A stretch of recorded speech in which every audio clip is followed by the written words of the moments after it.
Hi everyone, Shabbat Shalom. Sorry that I've not been with you for a few weeks, but yeah, with my knee procedure, it was a break for that. But yeah, the knee is recovering. Still have a brace and crutches required, but feeling okay. And yeah, so good to be here with you all. Massive mazel tov to Ronnie Bloom. Ronnie's bar mitzvah is this weekend. Ronnie did great in shul on Thursday, and wishing you a really massive mazel tov to your mum and dad, your sister and brother, and all the family. Have a great Shabbat. So this week's parasha, Ronnie's parasha, is Parashat Vaetchanan, and it's a continuation really of Moses, of Moshe, going over experiences of the children of Israel in the desert. He's talking through things that they went through, almost in preparation for them as they then go into the land of Israel.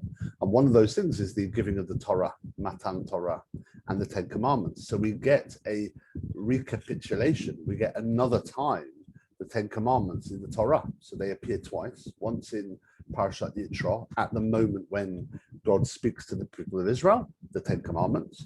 And now we get almost a redoing, a rehashing, a recapitulation of those Ten Commandments, which of course should be the same. But what's fascinating is they're not. There are differences between how the Ten Commandments are framed in this week's portion and how they were at the moment they were given. That's really fascinating. And one interesting difference is when it talks about the mitzvah of Shabbat. Why do we have Shabbat? What's the sort of reasoning, if we can say that, behind God commanding Shabbat?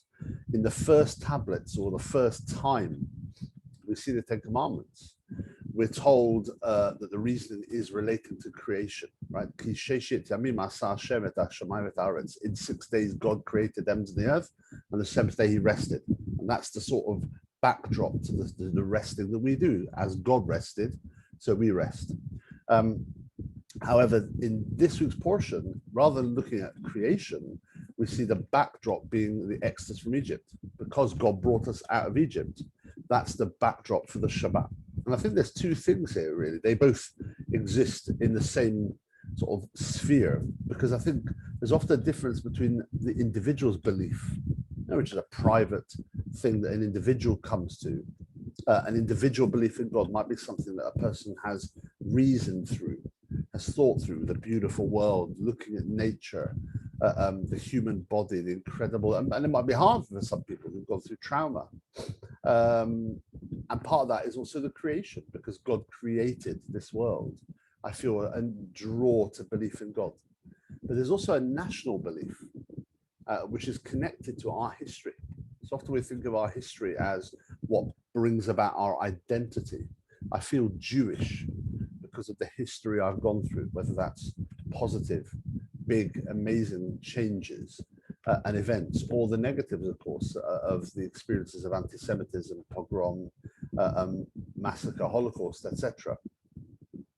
But there is also here a sense that these events, this history, impacts on our belief as a nation, that having kept us, in a sense, having ensured that we are still here, that we don't perish as a nation, that we're still going, that we're still able to impact on the world, we're still able to contribute, and we're still able to learn, to study, to develop our own identity, even now, after all that the world and we have gone through. That brings about a sense of national belief. And so when we were given the Torah, it was almost the Torah being given to individuals, every single individual. Here is the backdrop of belief that God created the world.